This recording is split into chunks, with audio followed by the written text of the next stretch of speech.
Funding for Elwood City Limits is provided by Christopher Eiffel, Ian Collis, John DuLong, Josias Melendez, Leanne S., Light Relentless, and Poolside 123. If you'd like to support the podcast and get a little something for your trouble, go to patreon.com/Elwood City Limits.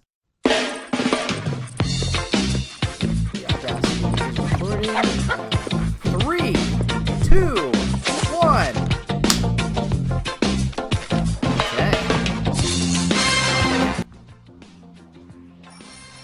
It's raining. It's pouring. Is the old man snoring? I don't know.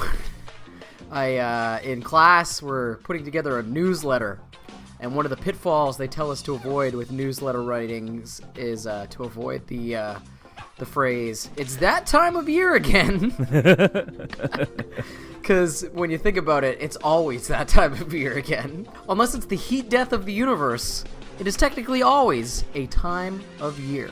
And it's time. It's always time in the year to watch Harthur, at least as far as we're concerned. This is the episodic Harthur podcast, Elwood City Limits. Hello, everybody.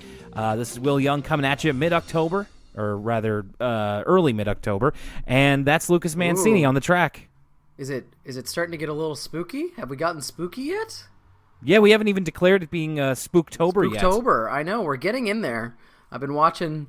I watched Friday the 13th Part 4 the other day. I watched Hereditary yesterday. So things are getting a little spooky. I can hear the over the horizon. What did you think of Hereditary? It was interesting. It wasn't what I expected. It moved at it clocked in at a really high pace. I did not expect it to be like that fast pace of a movie. And it's quirky. It's kind of odd. Tonally, and I liked it. I thought it was original. I thought it was fun. It wasn't like I wasn't like raving about it like I have seen some other indie horror movies like The Black Coat's Daughter or something, but I thought it was a really interesting movie. It's one of my favorites of the year. I loved it. I loved it so much. It's the kind of thing where it felt like it was like made for me, like specifically for me, with some of the choices and the type of scares that they used. So yeah, there's some really good moments at the end in terms of like in-camera tricks that they used to scare you that I really enjoyed. Absolutely. Do you know what else is scary? When your head's itchy because you got head lice. Yeah, you're absolutely right. We'll be getting into a type of body horror, you might say. That is, if we didn't have what I'm going to declare the most emails we've ever had so far.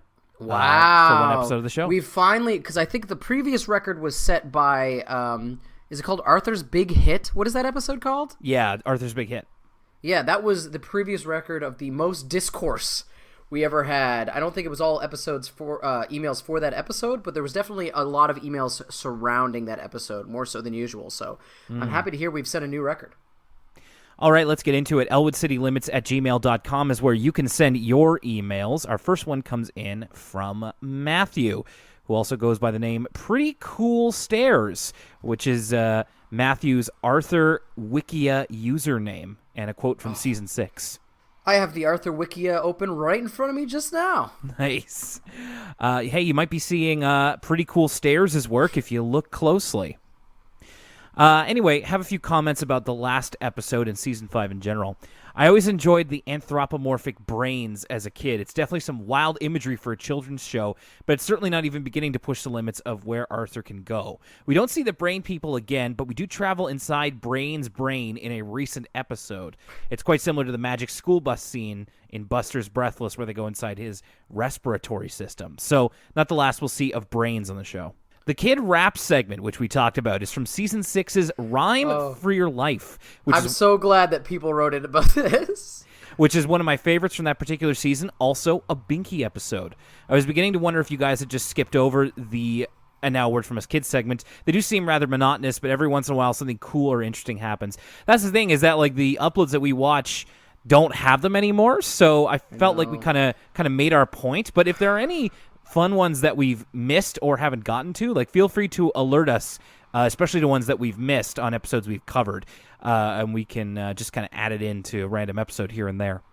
I just miss the '90s T-shirts. That was like my favorite part of watching the Kids Now Word From Us Kids episodes. The fashion of it all. Season 5 is meaningful to me because it's the first season I can actually remember saying to myself, "Wow, a new Arthur episode." I think I'm about Lucas's age, so I would have been 6 years old at the time. I don't know if I noticed the voice and animation changes then, but I know I was really excited for the new shows. Keep up the awesome work. I usually listen while I'm at work at my desk. It makes a typical day of clicking and pushing buttons a bit more thrilling. I can relate to that. Thank you, Matthew, a.k.a. Pretty Cool Stairs. Our next one comes in from Norbert, who says, with the subject of the email is Michigan is so gosh darn close to Canada. Norbert, it's true. Michigan is very close to Canada. We share one of the Great Lakes. I'm from Detroit, Michigan, and there's kind of an extra Arthur Canadian connection. Everybody here. in the free 1-3. Shoutouts to D-Town. Back when analog TV was still a thing, the signal for Channel 32, TVO Ontario, would reach us. Aside from the channel showing stuff like Anne of Green Gables, Tracy McBean, and Elliot Moose. It was a great way to squeeze in some extra viewings of Arthur. My boy's on the loose. Let's go. That's from Norbert. They probably hear so much week to week of us discussing and trying to interpret American culture. It's nice to hear that sometimes it goes the other way, and we have our friends to the south exposed to some good old Canadian culture, such as Anne of Green Gables and Elliot Moose. I'm happy to hear that. And he's right.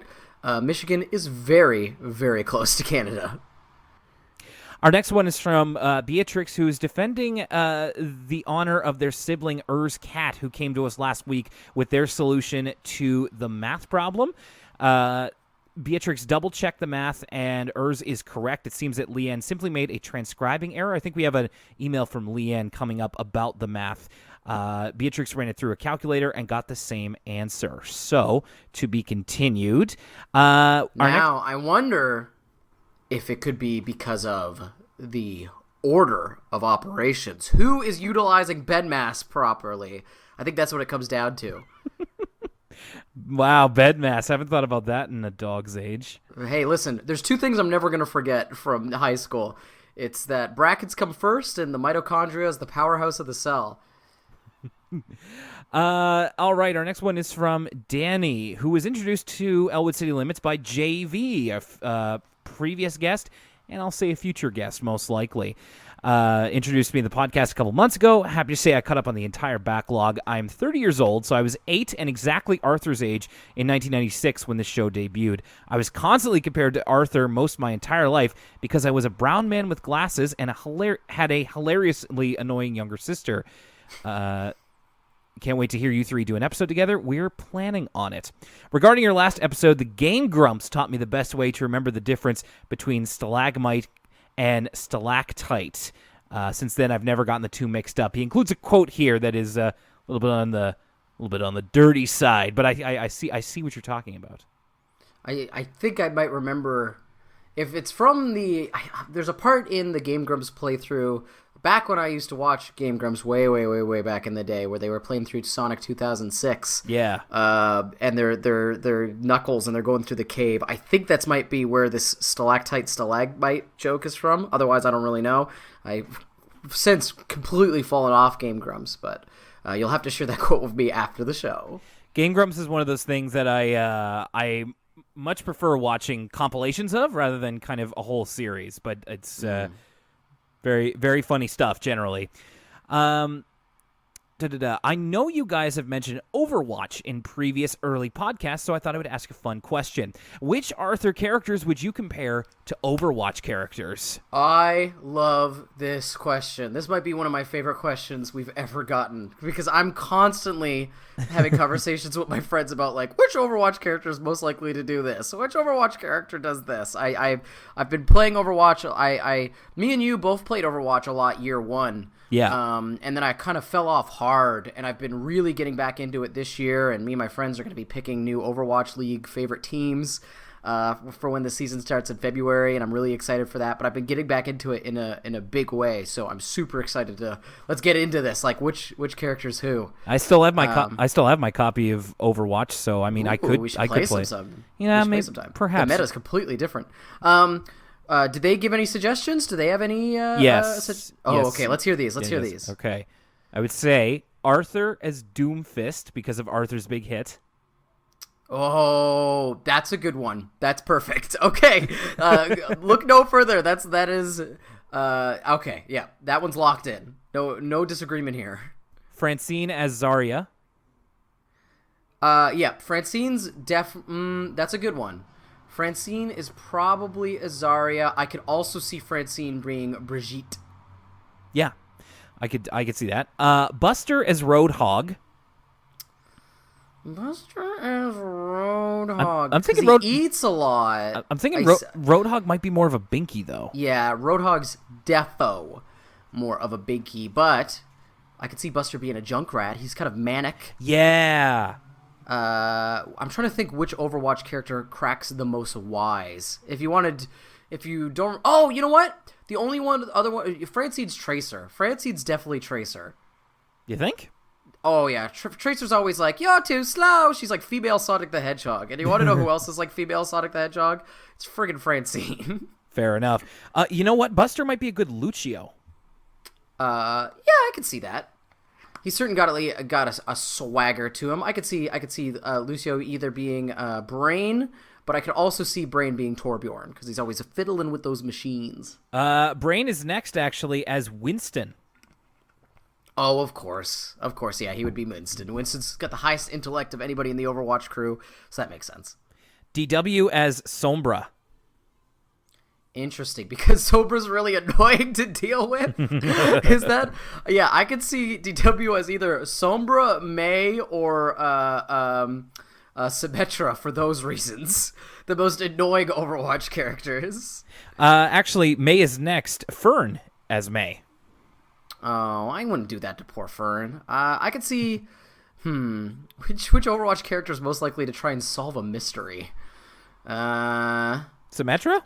Maybe? I don't know. I also see Fern as like, Fern could be a Mercy. She's always trying to she's always kind of thinking about the rest of the group. She's very, she's always trying to consider people's feelings. Mm-hmm. Okay. Muffy as Diva. That's I don't know. Muffy's kind of a tricky one. I see Muffy more as a Widowmaker. I was thinking of Muffy as Widowmaker, actually. Yeah, she kind of fits with Tracer that way. They always they paired them up in that first big CG trailer they had for Overwatch. I remember. Yeah, if Muffy would Diva only make sense if you're thinking of it as Diva bought the suit herself. Right. Dave Reed as Soldier 76 in his summertime skin. That one's a lock. Just like Doomfist, that one's absolutely perfect. Cannot be altered. Also, I would say, and since we're including Dad Reed, I think Mom Reed might be Mercy. That's another good one.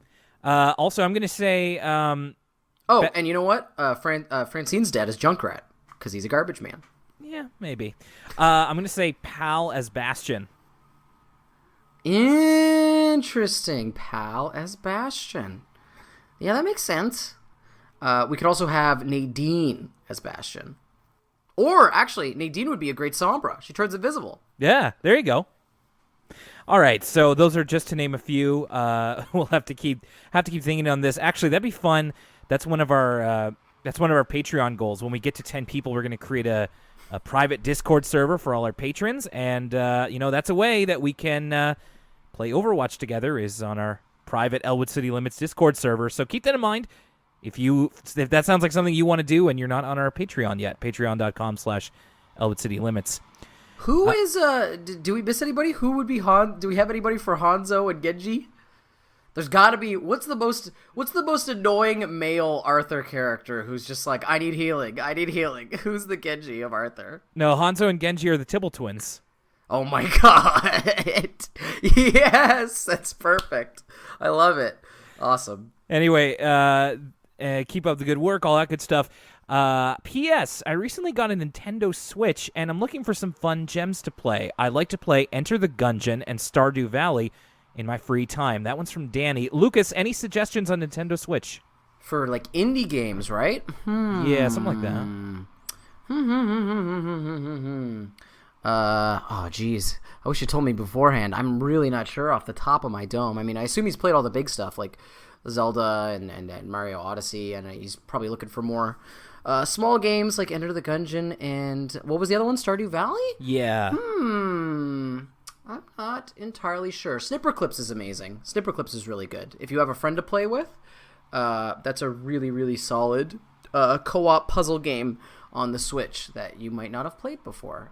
And if I think of anything else during the show, I will let you know. What about something like, is Dead Cells on the Switch? I've heard some good things about that. I don't know if Dead Cells on the Switch. It's not my type of thing, but yeah, it's gotten almost universal acclaim. I think it might be. Yeah, Dead Cells is on the Switch, so check out Dead Cells, check out Snipperclips. Donut County, I hear, is fun. Is that on the Switch? Is it? Let me check. If it's not, just buy Donut County on whatever you can play it on, because that is definitely my top 5 games of the year. You can hear it in our Patreon episode of Filibuster, where I talk about Donut County. It is amazing. Let's see here. I have to figure this out. It's great for Arthur fans too. No, it's only on PS4 and Steam right now, or iOS if you have an iPhone device, but I'll recommend that to anybody, especially Arthur fans, because it's got anthropomorphic animals in a small town. But that game is an achievement. I love Donut County. All right. Our next one here is from Aaron, who recently listened to our podcast episodes on Season 5. Aaron says, generally like the season as a whole. Keep up the good work. I agree with your viewpoints regarding the Nerves of Steel episode, the one where Buster stole the cyber toy. Arthur should not have been punished for something he did not do. I believe that he should have gotten a warning, though. Yeah, I'd say we both agree with that. Yeah, sure, whatever. Like, yeah, I sure his parents are mad because he kept something from them, but he totally got wrapped into a situation that was not of his own design. Francine is one of my least favorite Arthur characters. I, too, agree with your points regarding her in the Arthur cartoon so far. In a way, I feel that Francine deserved to have Binky take photos of her as she was making fun of Arthur earlier in the episode. Big time. Oh, yeah, definitely. I think she gets her just desserts of that episode, but yeah, I think the punishment fit the crime there. Caves are something I've always wanted to visit when I was younger, particularly from seeing caves in cartoons. I have actually visited Penn's Cave in Pennsylvania back in 2008, but I was only able to participate in a boat-based tour. I personally learned the difference between stalagmites and stalactites when I watched the Berenstain Bears cartoon when I was younger.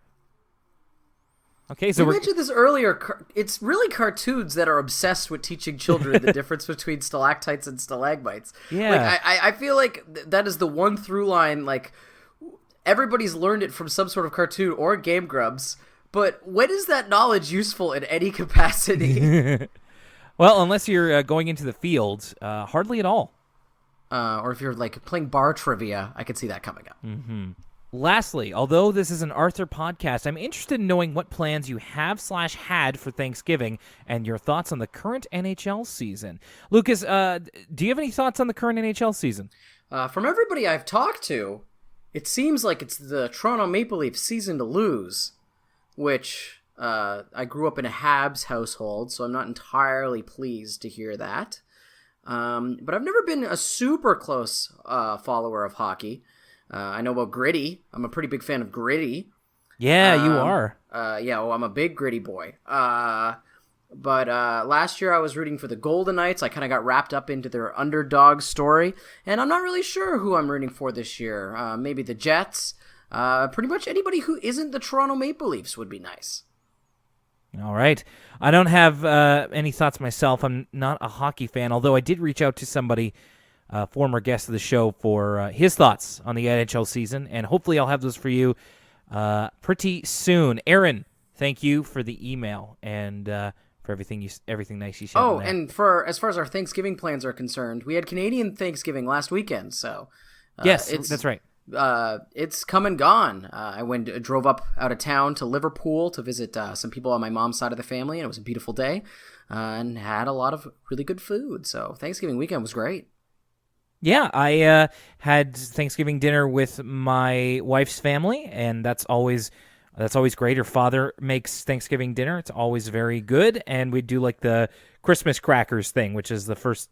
Her family was the one who do that introduced as me to well. crackers. We had the really cheap crowns and the really, really just awful awful jokes that are Yep. in the inside. Just really the worst that humor has to offer. Yeah, the whole 9 for me as well. Our final email is from Leanne, who is the other person who sent us in a answer to the math question last week. Leanne says, upon listening to the new episode, I realized that it was actually pi times y to the power of 3 and not pi times y to the power of 2 in the math question, so my answer is indeed wrong. I do apologize for that. That's okay, Leanne. Quite fine. The second email was indeed the correct answer, so good on them. I'm not sure if this was answered before on the podcast, but being in university myself, I've always wondered what each of the characters in Arthur would major in if they went in university. I imagine Brain would be in something with computer science, and Buster being in something that has to do with either music or theater, and working in a comedy club on the side to help pay for tuition. Muffy would be in fashion merchandising, Fern in English literature, something to do with poetry. Francine would be in sports management or kinesiology, and Sue Ellen in marine biology. Arthur's a bit hard to pin down as to what he would be in. He'd be into classics. He'd get a BA. Arthur strikes me as the kind of guy that get into academics. Like, he just gets a BA in English, and then he gets his master's, and then he gets his PhD, and then he's just teaching English for the rest of his life. But I see either business management or English literature. There you go. DW would be a perfect example of a poli-sci major. Binky would be in the sciences, maybe in biology or entomology. I'm curious to see what input you guys would have on this topic. Thank you, Leanne. She said Muffy would be in finance, correct? Fashion design or management, I believe. Interesting. Yeah, I agree with you that Muffy's, I think, going to be probably some kind of business major. I could see Binky doing recreational science or what is that? Did we hear what was Buster's? Either music or theater. I could see him being in theater. I don't think Buster's got much of a musical bone in his body. I could also see Buster going to vocational school. Same with Francine. She might even follow her father's footsteps and work in waste management. I can see that for Binky, too. Maybe taking up a trade. Oh, yeah. Binky strikes me as he could be like a pipe layer or something and make more than any of the other kids. Yeah, that's true. I like DW as a poli-sci major. That one's pretty good. That is a solid choice. A lot of arguing to be had. Just trying to think if there's any others. I could see maybe George getting into woodworking. Yeah, I guess you can't really... There's no school of puppeteering. Who's the most likely to drop out? Is it Buster? I think so. Yeah. I can imagine him getting fed up with the whole system. Oh, Fern would go into criminology? Is that what it's called? Yeah. Forensic criminology? Yeah. All right. And that is our biggest mailbag yet over at elwoodcitylimits@gmail.com. Thank you, everybody who sent an email in. This is normally the part of the episode where we're like winding down on the first part of the episode, but no, we're just getting into it now. We're about halfway through season 5 of Arthur. This is the Lousy week. And turns out, yes, it is the episode with head lice. I imagine that for a certain number of people our age group, I gotta believe this is what a lot of kids our age think of when they think of head lice scares in school. Me included. When I didn't realize, I didn't put 2 and 2 together when you were calling it the Lousy week last week. I didn't have the spelling in front of me, so I didn't realize it was this episode until the first shot, the opening shot of the lice in question. When you were younger, did you ever have a head lice scare in your school? I mean, I remember people having head lice, but I have never had head lice myself. But I remember information sessions and stuff like that. Never really a widespread scare, though. Yeah, it's kind of the same for me. I never had head lice, but there was a couple of times where, like, a note was passed around that we had to bring back to our parents of, like, their child has been reported in the school with head lice, so please take these precautions. And, like, don't share other kids' hats, that kind of stuff. So thankfully, never. As we'll get into later, it's quite the process. I am, to this day, apprehensive when it comes to trying on a hat in a store. And it's because of episodes like this. They definitely made me a bit more paranoid, that's for sure. The entire cold open is on somebody's head as the animated head lice make their way and start putting down eggs, and basically this is the patient zero of the Lakewood Elementary head lice invasion. And they are what it is that they're all drawn like soldiers in an army. They all have like the green bucket hats on, and then the leader, who is the general, has like sunglasses, the general's cap, and like a little what would you call it? Like he's got aviators. I'll tell you this. This is where the Arthur Wikia came in handy.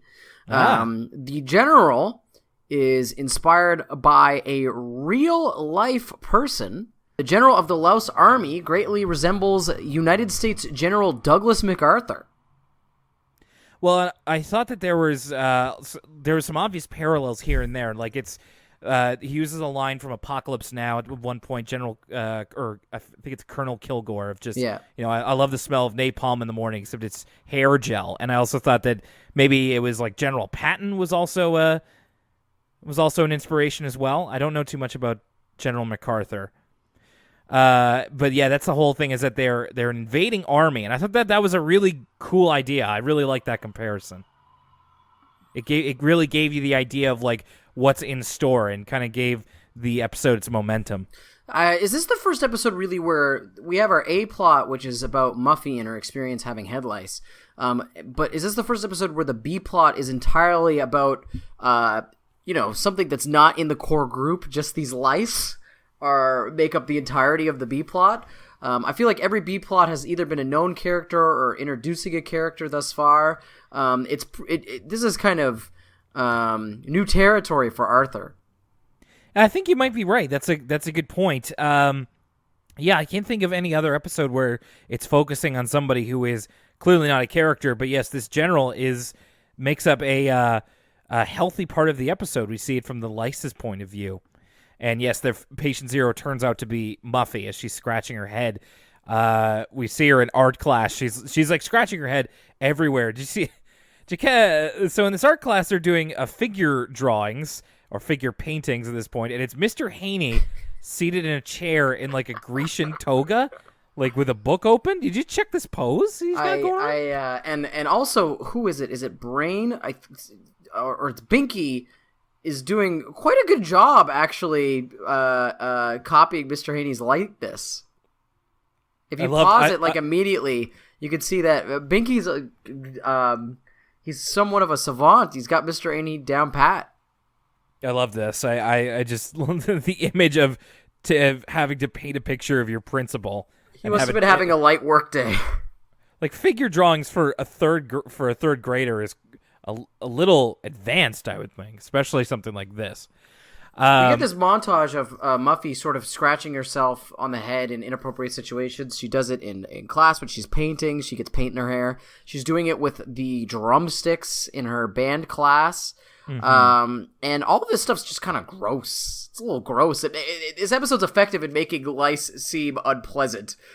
And one of those ways is like just the scratching noises and Muffy like constantly itching her head. I'm like, ooh. Yeah, you're right. It doesn't seem like a fun time at all.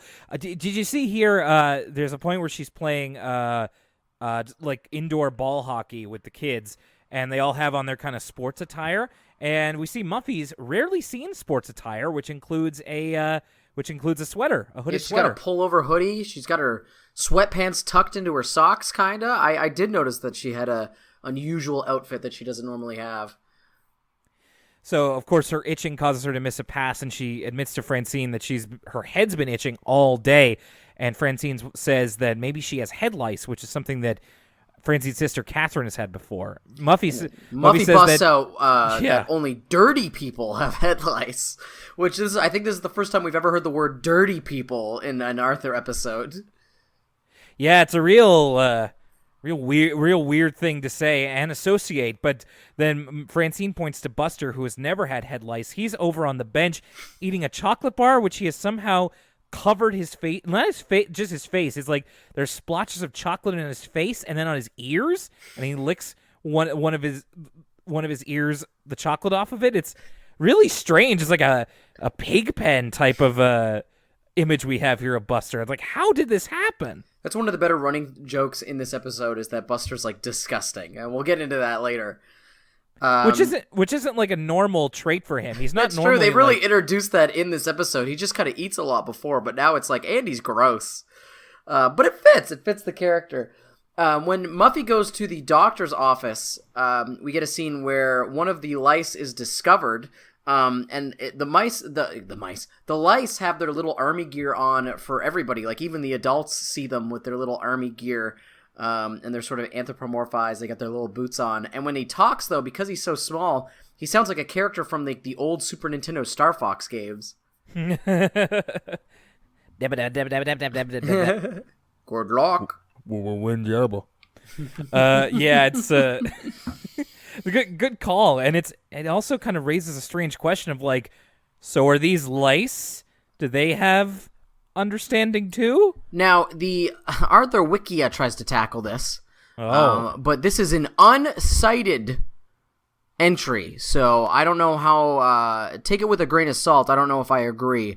But under the trivia section, it just simply says the lice army is all in the kid's imagination. Now, I don't know what that's based upon, but I prefer to think about the much darker possibility that all the lice are as sentient as they appear to be. Citation needed, perhaps from our friend Pretty Cool Stairs. He can give the Arthur Wikia editors a talking to. Yes, Muffy discovers that her head is covered with lice. And then she says she'll be an outcast. She says, "I'll be treated like a leopard. I'll be ostrachized."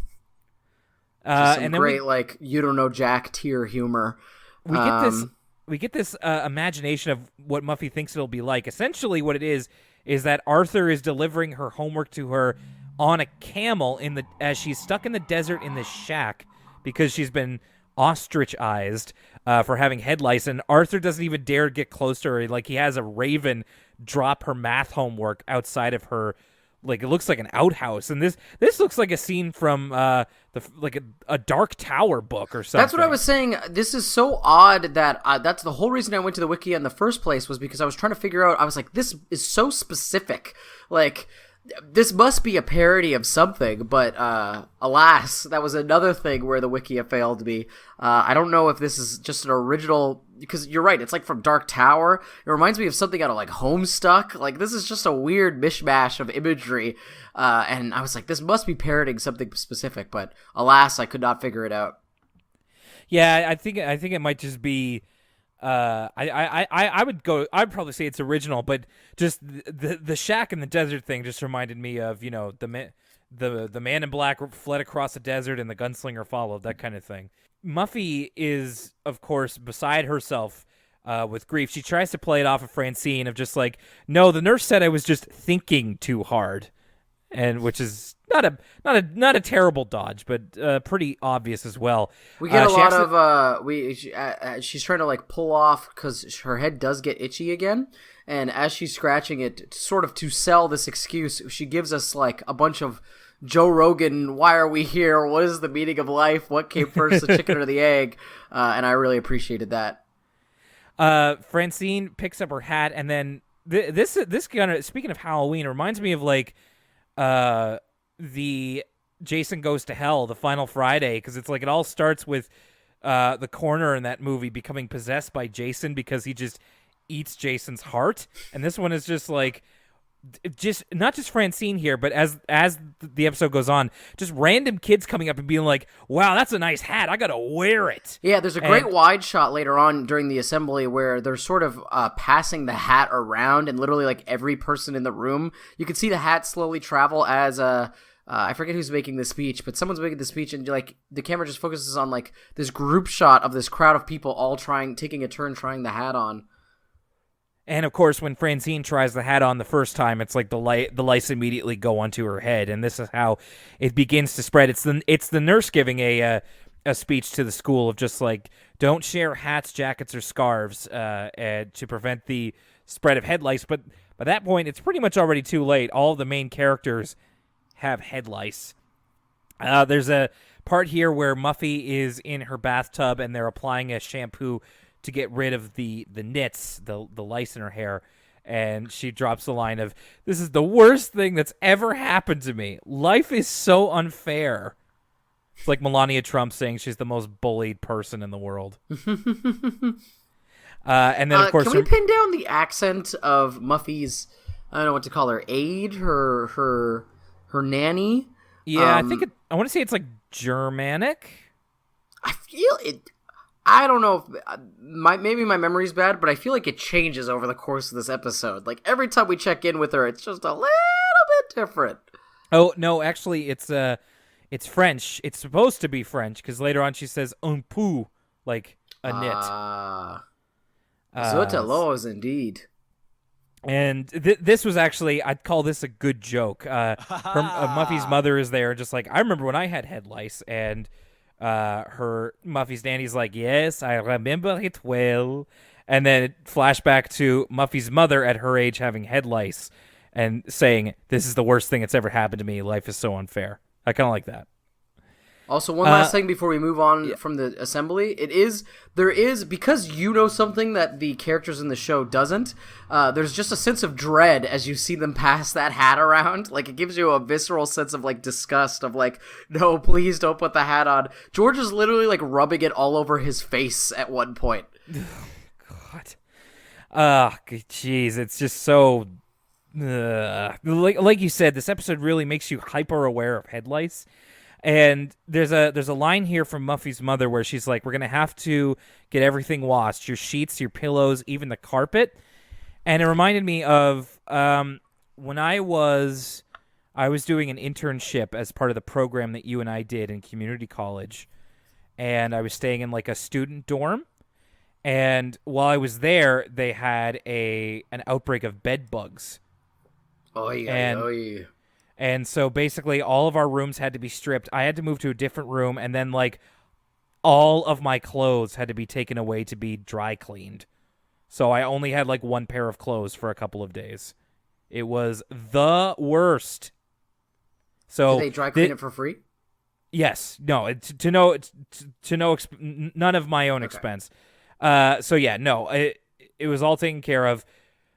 Free of charge, but it just reminded me and brought back the memories of like, man, having head lice and having these bugs that can essentially go into anything comfortable in your house just seems like and is the biggest inconvenience in the world. So we get these interstitial segments of, again, the B story is really the general of the head lice here, and he's sort of talking about, it's funny, I don't know if time works differently for the head lice, but they're marking on a calendar, and he's like, it's been this many days since the first infection. And the general's sort of plotting to take over the school. We get the interstitial of the head lice, and they're on Mr. Ratburn's head, and Mr. Ratburn has the head lice as well. Mr. Ratburn's name has changed. It used to be in earlier episodes... Mr. Ratburn's name was Emil. Yes. But starting with this episode, they start referring to him as Nigel Ratburn. And then later on, he'll be known as Charles Nigel Ratburn. Or Charles is his middle name later on. So it's like Nigel Charles Ratburn. Or something like that. Yeah, something like that. Also, Mr. Ratburn's got a great line where he says, I knew I should have went to business school. Which almost seemed out of character for him. He must be really grossed out by the lice, because if you remember during the snowstorm, Mr. Ratburn believes very deeply in education. Yeah. I think it's just probably a momentary regret of just like, I wish I didn't have head lice. I'd do anything to not have it. This head lice, as we kind of said, ends up spreading to all of the kids, including the ones who don't really have hair. And I wonder if that's true of head lice in general. All over. Well, what are you talking about? Well, like, I don't know. So are we referring to Arthur and DW here? I was thinking of Arthur and DW. I was also thinking of like George and Binky. So let's get into this, Will. Do you think if you touch Arthur on the head, or let's say, okay, his hands, like Arthur's hands, right? Yeah. In your mind, is it like human skin? Because I've always thought of Arthur as like he's fuzzy all over. Like if you ever see an Arthur stuffed animal, that's just how I assumed Arthur is. I mean... Well, yeah, actually.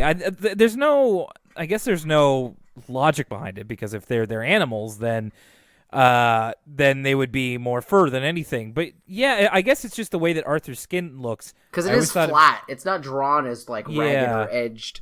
So I could see how you would think that, but I'm just picturing now Arthur with like human real life skin, and it just is like it's kind of creepy thing to think about. But also keep in mind that like if we're talking about fur all over, then they would have to be treating their entire bodies. They just are treating their heads. True, that's a good point. Arthur's family, Buster, Binky, everybody. Well, the nurse does say earlier the head lice only want to live on their head, so. All right, well. I mean, yeah, worth asking, but I guess I never challenged my idea of what Arthur's skin was like. We're really getting into the deep questions here in Season 5. We're adding this to the Arthur question canon of the animal hierarchy. Now it's like, are they covered with fur or what? So, speaking of Arthur, Arthur's dad is trying to do some more homegrown solutions to head lice. He's been spending a little bit too much time on Pinterest because he's trying to use mayo. Eventually, later on, he uses olive oil. If this was me, I'd be like, ooh, maybe let's go to the walk-in clinic, see if they have anything else to offer. I don't know about these home remedies. And eventually the head lice spreads to the entire Reed family after DW gets a bit of a dig in on Arthur. They all pretty much have to go through preemptive treating, and that means all of DW's stuffed animals have to be taken away and washed for a couple of weeks. There's a little goodbye here that DW says to her stuffed animals that's kind of sad. Yeah, her animals are named Poofles, Moo, and Tukey. Tukey. I like that one. I'm guessing I hope Tukey's a toucan, yeah. Gotta be. So eventually, at this point, everybody, and I should mention, Binky is also very excited to have head lice because, as he relates it, I get to do nothing. I don't have to do homework, and I get to watch TV all day. Yeah, he's watching wrestling, and he says, I love lice. And as his mother combs out the lice. But we visit him later, and he's watching an Antiques Roadshow knockoff. She gets $37. It's like a cigarette box, a cigar box. She gets $37 for it, and Binky's like has gone insane. He's like, please turn it off. But he can't, and so his greatest dream has become his worst nightmare, and I can relate to that. It's just like when you have a couple days off from work, and the first day it's like awesome, I get to stay inside and do nothing, and then the second day it's like I wish I had something to do. It's that horrible backlash that you can suffer. Muffy ends up becoming clean from the head lice, but then Francine knows that it was Muffy that gave the lice to her and essentially to everybody, and Francine blames her, even though Francine put the hat on, and that's how it spread. But anyway, and it's kind of a red herring because eventually Muffy does get the lice back. Yeah, as she's like ordering this guy to paint like the Big Dipper on her roof, because as a part of her room getting basically cleared out, they get to redecorate. And then Muffy, her head lice has returned. We get a quick interstitial moment of Buster. Arthur's talking on the phone with Buster as his dad's putting olive oil on his head. And Buster seems to be the only kid in school who hasn't gotten head lice. And then we get this amazing moment where we get a Ren and Stimpy style overly detailed close-up of Buster's ear. Yeah. Which seems to have, like, I think that's an olive, like, just sitting in Buster's ear hair. It is, like, really, really gross. Buster's got to clean his pores or something. And apparently Buster's head is so toxic that not even the lice can live there. They have gas masks and everything. And they decide to go back to the teacher's head, as they say. So that's Mr. Rapperin.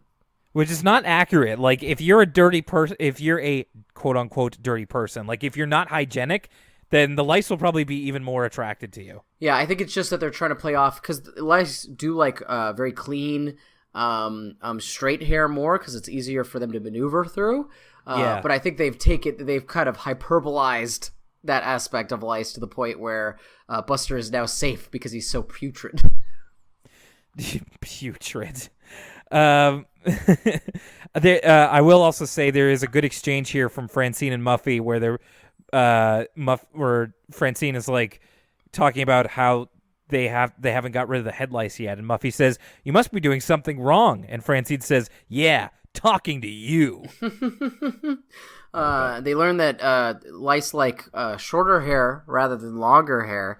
Yeah, Brain tells them that the sugar bowl, and then they end up being very ahead of the curve. Francine and Muffy end up getting pixie cuts. They just get a pixie cut. Yeah, and you know what? They kind of rock them, just like the hairdresser says. The hairdresser tells them they'll look like models.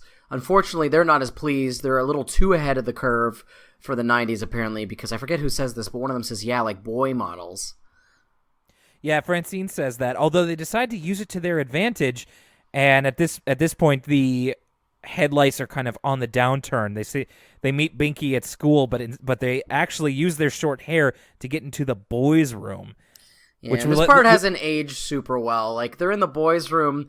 The part about it that's funny is that Binky's completely oblivious, and he's just talking to them like normal, even though it's obvious it's Francine and Muffy. But then we get some hijinks of Binky being like, "Girls in the boys' room," and he kind of runs out screaming, and it's like, I don't know about this. Yeah. Just a bit of fun.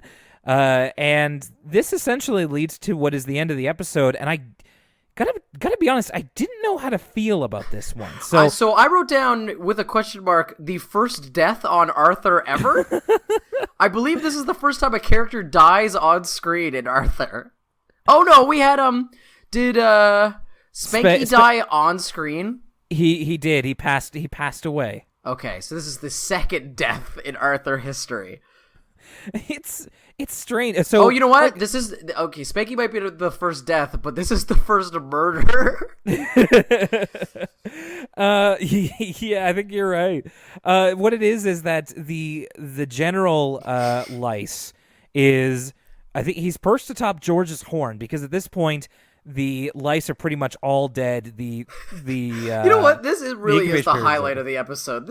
I've decided how I feel about this, and that it's amazing. I kind of don't know how to feel about it. So he's like wrapped in a blanket. He's cold. It's just like writing in a journal of just like, I am the last louse alive. I need to create a new army. And then he sees Buster through his binoculars, and he's like, if I could just get to his head, I can breed a new army. And as Buster and George pass in the hallway, he tries to jump from George's horn to Buster's head, but really misses the mark.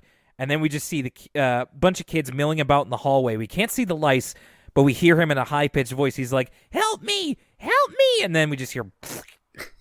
And the implication is that it's a great shot. It's a shot like we've never seen before in Arthur. Like, we have this weird, almost Dutch angle overhead shot of the hallway, which is not something this show does all the time. And you see the crowd of kids just walk by. And the only reason you know what's going on is because of the audio. And like you said, it's weirdly effective. You're like, oh my god. I put what an oddly dark ending. And it's, yeah, I don't know how to feel about it. I feel like I've said that a couple times, but I left it and I was like, okay, that was grim. Kinda. You know what, Will? War is hell. Ain't that the truth? And that's the end of that one. All right, before we get into the second half of our Arthur episode, a quick word from us, kids. Hi there, Elwood City Limits listener. Just a quick note here from your buddy, your pal, Will Young, that this show is supported by all of you, listeners just like you, by the following ways. Facebook.com/Elwood City Limits, Twitter @ECL Podcast, Tumblr, ElwoodCityLimits.tumblr.com, and Instagram @Elwood City Limits. Drop us a line on social media. We'd love to hear from you, and give us a like, a heart, whatever it is.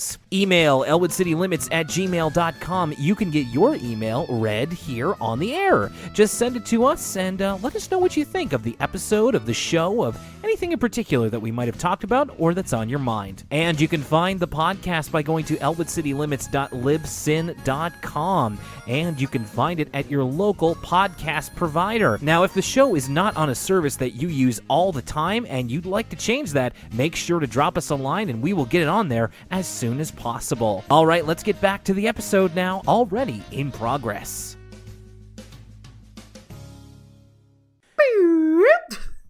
And we're back. Thank you for the sound effects. Now we're going to get into another one, which I feel might be better remembered than others, even just by the title. You Are Arthur. And we start appropriately enough with Arthur. He's in bed and talking about how he loves reading books because it allows him to imagine that he's somebody else. In fact, he's reading his favorite book, Treasure Island, and we get a little cutaway of Can I just Arthur. say, I feel like Arthur's favorite book changes on a semi-weekly basis. Well, he's a kid. He's discovering all kinds of new literature, so that's okay. He's broadening his horizons. It's like him and Pal as pirates, and we get Pal with a little eye patch, and he's adorable. I love Pirate Pal. And Arthur is also talking about like what would it be like to be somebody else in real life, like Mr. Ratburn. And this is where we get a sneak peek at the gimmick for this episode, which is we're in Mr. Ratburn's head, first person style. In fact, the camera has his nose kind of jutting out from it as we hear his internal monologue as he first offers the kids in Arthur's class a little math quiz, but then he's like, oh, that wasn't a very big groan. Maybe I'm getting soft on them. And he says, on second thought, let's start off the day with a big math test. Everybody groans louder, and he's like, that's more like it. Also, Mr. Ratburn's, about a third of Mr. Ratburn's view is always obscured by his nose. Yeah, that's a problem. That's a problem. That's a little bit of an issue. That's something you never consider with the larger snouted Arthur characters, but now you're forced to think about it. And then Arthur decides to try something with us, the viewer. We'll try being him for a day, and he's going to be us for a day. And, of course, I would say, between you and I, Lucas, and probably our viewers as well, I don't remember what Arthur did on the day he was me. That day is missing from my memory. Hopefully Arthur, treated my body with care. You're naming us. And so Arthur essentially hypnotizes us into becoming him, and that's where the episode actually starts off. As kind of mentioned, the gimmick of this episode is that it's almost entirely from the first-person perspective of Arthur because we are him. Yeah. We have talked about before, we like Arthur when it's at its most high concept, right? Yeah. And it doesn't get much more high concept than this. When did this episode come out? What year? 2000? 2000. So this episode predates a little film called Doom, starring Dwayne "The Rock" Johnson. Yeah. This episode predates by quite a large margin actually, it would have been right around Doom. Well, no, it predates Doom. And it would have, by quite a large margin, predate the film Hardcore Henry. So this episode's pretty ahead of its time with the whole first-person concept, and it's pretty ballsy for it to do it for the entire episode as well. Barring some, there's a few imagination sequences where it's back to third person, but it's first person for the majority of the episode.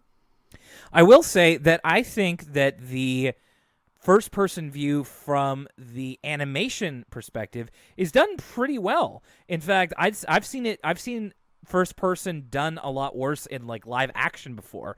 But the way that it's animated, like I think that they do the scale of how Arthur relates to the world pretty well, and I think they do the kind of the walking motions and the different motions, that kind of stuff. I think it's pretty good.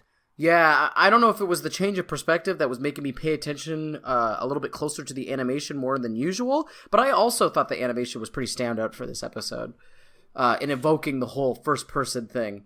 And it knew when to shake the camera and make it seem more natural, and it knew when to keep it steady in order to not disorient the viewer. And so we get all the typical like first-person tricks that all these kind of things Hardcore Henry Doom always do, where Arthur's looking in the mirror, all that stuff. DW approaches him, tells him that there is a 3K race that he agreed to do today, and she says he has to train. Which I gotta say, you want to talk about ballsy? That's crazy that Arthur's training the day of the race. You gotta rest your body. Yeah, absolutely. And you gotta get hydrated from the moment that you wake up. DW with her coach sweats here too. Arthur's like, how did I end up here? And we get a flashback of Arthur. Okay. I've said some things about Brain and his character before. But Brain in this episode might be the most villainous I've ever seen Brain. He's just like awful. I don't agree with that. Oh my Because god! the episode where he was literally plotting a villainous takedown of Muffy, like that. Like, I know, that's but more I was villainous. kind of into that. Just, To me, like an elaborate plot in order to get revenge. I can see the motivation here. There's nothing that infuriates me more than Brain being like, "Oh yeah, 3K is gonna be really hard for you. It'd be easy to me though," and then he runs off in order to, I guess, illustrate his point. It's actually a pretty great moment of, like, I think unintentional comedy, as Brain's like, "Yeah, you're worse at running than me," and then he sprints away. I don't know. I'm a bit lighter on Brain in this episode, mainly because I could see the points he was making. He's definitely making them in a little bit of a with an air to him, let's say, kind of putting on a bit of condescension, but he's definitely been worse. But hey, I'm on Team Arthur here. There's no bigger motivator than spite. If Brain said that stuff to me and I was standing next to the sign-up sheet, I'd be signing up too. I have the exact opposite. I said Arthur got peer pressured into running like a chump. and for something he entirely wasn't prepared for. But yeah, you're right. Spite is a big motivator. You kind of mentioned it before that this episode also uses different tricks to kind of reorient Arthur's first-person view without having to draw absolutely everything. And it's kind of fun to spot all of the ways that they do that. So, like, Arthur, like, early on, like, brings a doll up to his face, and that allows us to reorient him into the mirror. It's like when he's running, he'll check his watch, and then allows us to go to a different angle. It's kind of fun. It's like a loading screen almost. So yes, DW is trying to train Arthur for this 3K that he signed up for, largely out of spite, as you said. And but his actual trainers are the Tibble twins, who run him through a bunch of vicious training exercises. Like, and he's doing all of these, you can tell, because we are Arthur and we see his outfit when he looks at his arms and stuff. He's wearing his patented yellow sweater and white collared shirt, which are not clothes I would want to work out in. Definitely not. Just more evidence that he was not ready for this. So the Tibble twins are like chasing him around with water hoses and water buckets. They get him involved in stealing DW's purple dinosaur from her. And as they have breakfast, DW says that Arthur needs lots of crabs in order to get through the race, which actually means carbs. So Arthur has like a stack of pancakes. DW gives him a plain donut. He has another stack of pancakes. And of course that gives him the mother of all stomach aches, which I had one last weekend, so I can relate. Arthur's looking out the window of the car, and like all the hills are like all topsy-turvy, like Alice in Wonderland, and it's like, yep, that's kind of what it feels like when your stomach is hurting. But Arthur is still determined to do the race because, again, he signed up for this in order to raise money for a new children's reading room in the library. And he imagines that without him in the race, they won't have enough money. And the imagination is specifically Mr. Haney and oh my gosh, why am I blanking on her name? Oh, the librarian. Yeah, but her name, though. Oh, I don't know. Miss Turner. Paige Turner, of course. Paige Turner is her name. He imagines them in the children's reading room, and the foreman of the construction project calls out to them from outside of the building, and they're just like, did you recognize the foreman's voice? Because I want to know which voice actor that was, because the foreman's voice is hilarious. It's such a good like foreman voice. I don't, but it's just like, Mr. Haney, you didn't have enough money for us to build the entire room, so we neglected some basic things like doors and windows. Not only did he say you didn't have enough money, he goes, we're $5 short. Right, yeah. Like, specifically, it was Arthur's entry fee that sunk them. Which I don't know how they got into the reading room without doors, but whatever. And it's just like, Mr. Haney's like, I have $5 right here. And then he's like, throw in another 10 and we'll give you a roof. And of course it starts to rain. And Miss Turner says, and it's all because Arthur signed up to do the race but didn't run. And Mr. Haney has this great like, this downcast look. It's so typically Arthur. to imagine that the world revolves around him. I don't know why I'd think that, because it's not like he has a show named after him or anything. So he ends up deciding to do the race, even though he, I think, relieved his stomach ache. Hopefully, the way that God intended him to.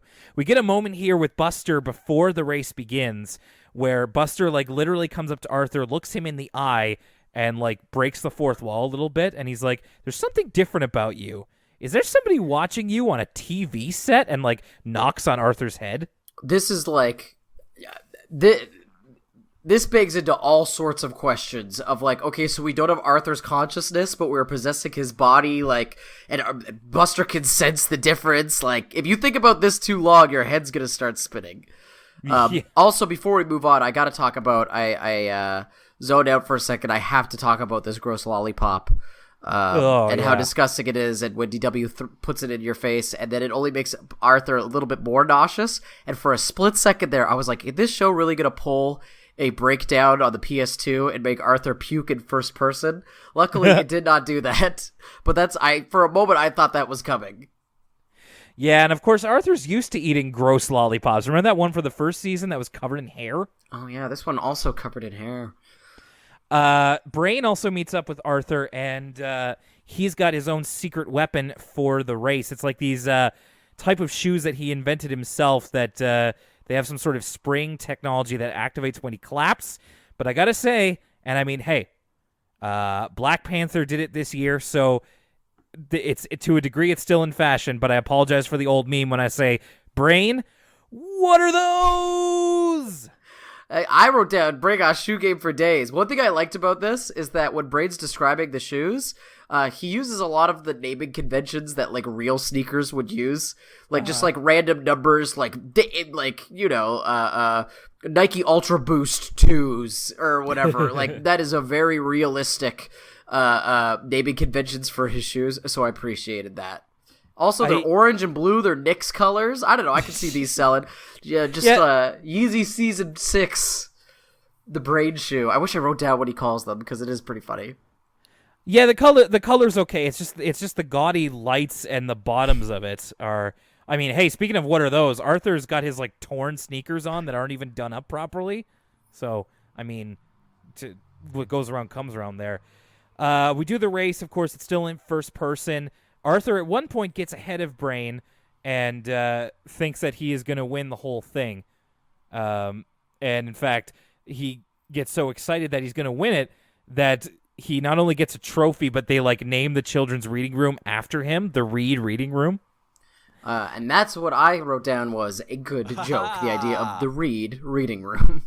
Then you'd be reading in the Reed Reading Room. But eventually Brain does overtake him with his clap-activated sneakers. So, Brain kind of still not doing anything wrong, but just kind of doing it with a smug look on his face. So I thought it was really interesting. At this moment, it's when I realized I thought it was a really good choice to pick a foot race, a 3K race for the first person episode. Because when I was a kid, I used to do 4K races all the time. There's something unique about when you're doing a 4K race, like you're a little bit bored, you're ultra hyper aware of your body. You're really focusing on like your breathing, you're focusing on how tired you are and your surroundings, because you don't have that much other stimuli besides like pushing yourself to go forward. And so you do get that runner's high where it's almost like you're in it's similar to this Arthur episode where you're just kind of taking in your surroundings, ultra focused on your body, and you're like, I don't want to say it's like out of body experience, but it's definitely a unique sensation. And so I thought it was an interesting choice to have that be the subject of a first person episode. That's a really good point. I didn't think about that. I did a bit of time running myself, nothing competitive, but I think I know what you mean, although I always listened to music or something. But that's a great point. And it really makes the full use of the gimmick of being in first person. As Brain passes Arthur notices Muffy, who is at one point running backwards so that the cameras taking shots of the race can get a better look at her, and she accidentally backs into a guardrail and kind of hurts herself. And I noted here this is where as Arthur was coming up upon her, you can't really tell, but there's like this one frame of Muffy like laying down, clutching her leg, and I'm like, dang, Muffy's out for the season, torn ACL.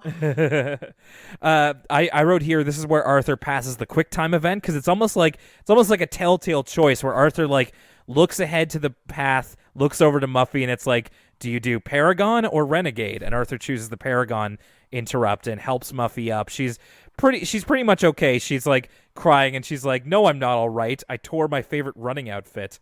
And then Arthur realizes he'll never catch up to the brain, but he does say there'll be other races. He ends up finishing the race, and he's congratulated by his family and all that kind of thing. And then we kind of flash to the end of the episode, which is we're not in first person anymore. Arthur is at the kitchen table reading the newspaper, in which he and Muffy made the front page. It's a picture of him helping her up. And Arthur says, he's like, well, that's more important than coming in first, is I'm famous. And we finally figured it out. The only thing Arthur cares about is clout. He is a clout shark. He cares about what other people think of him. So yeah, that definitely one leads to the other for sure. And he says, I hope you enjoyed being me for a day. I sure enjoyed being you.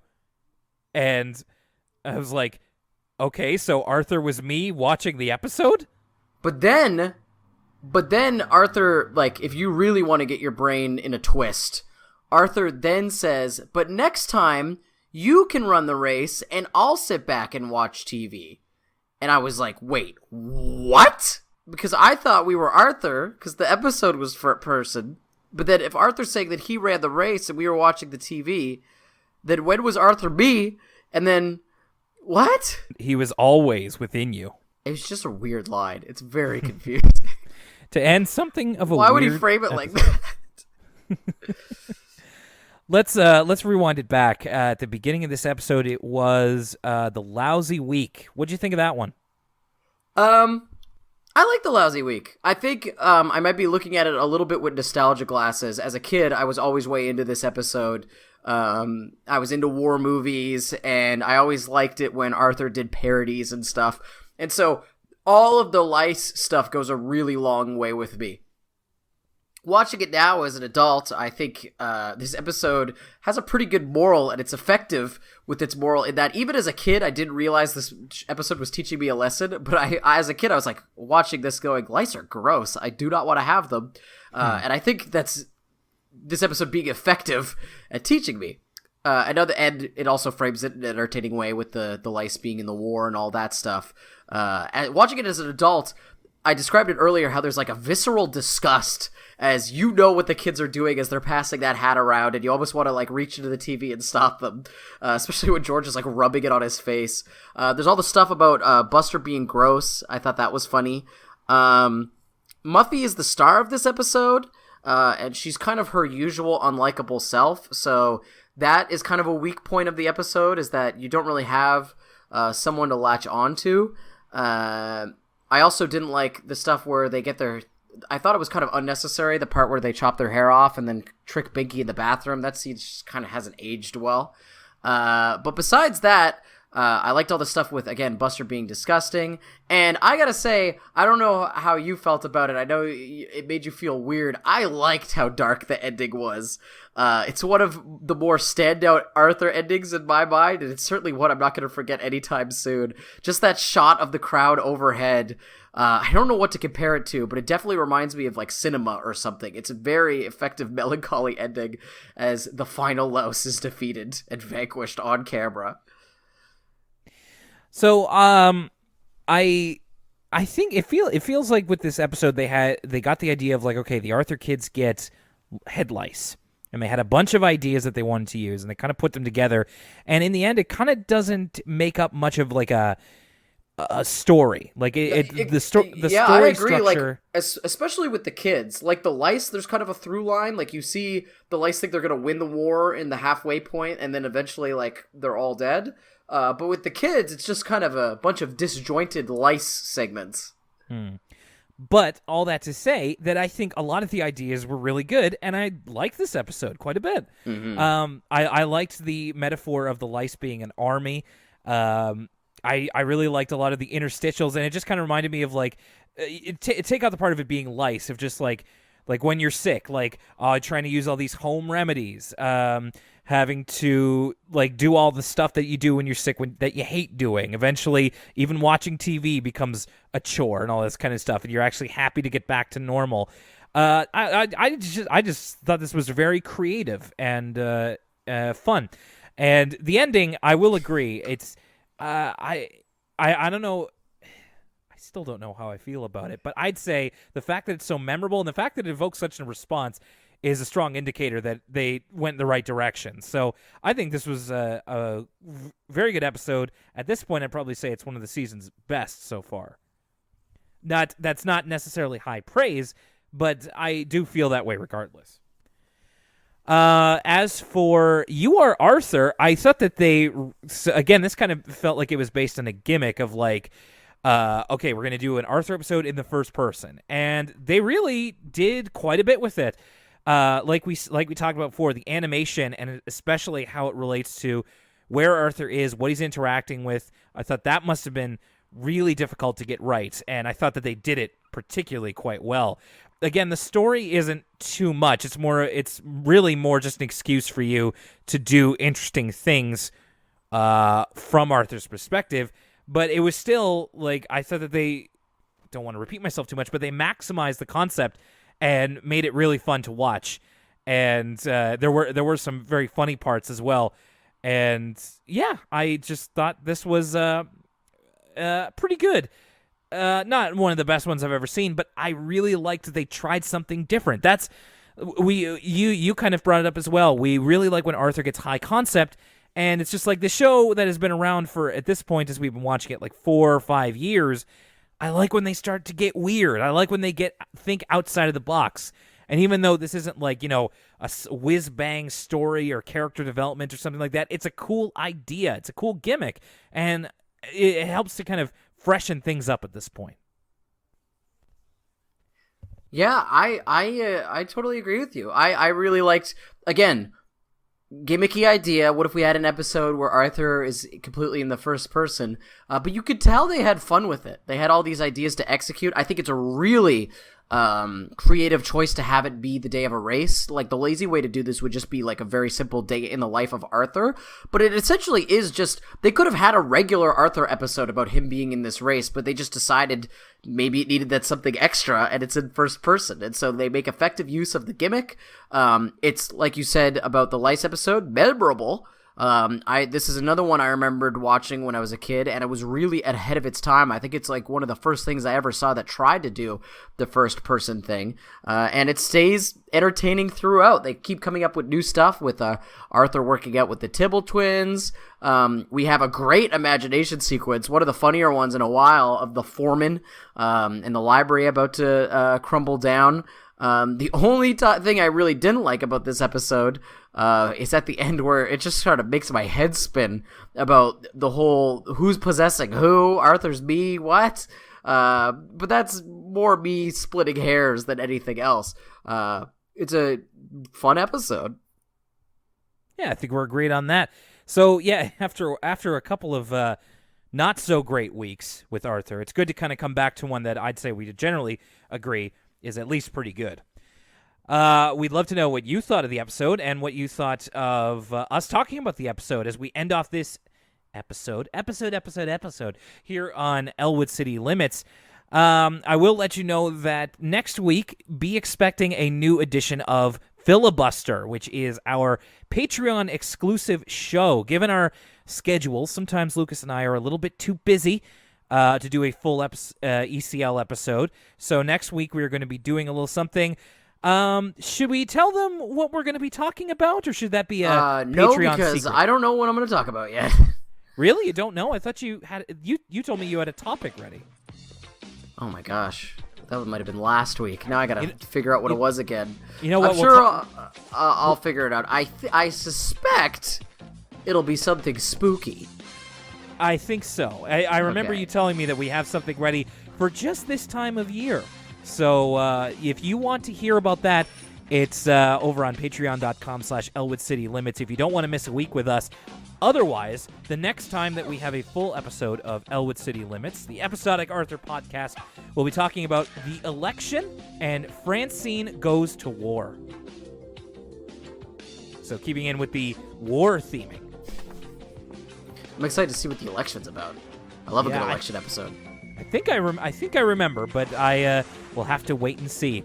My name's Will Young, and for Lucas Mancini, Mayohead.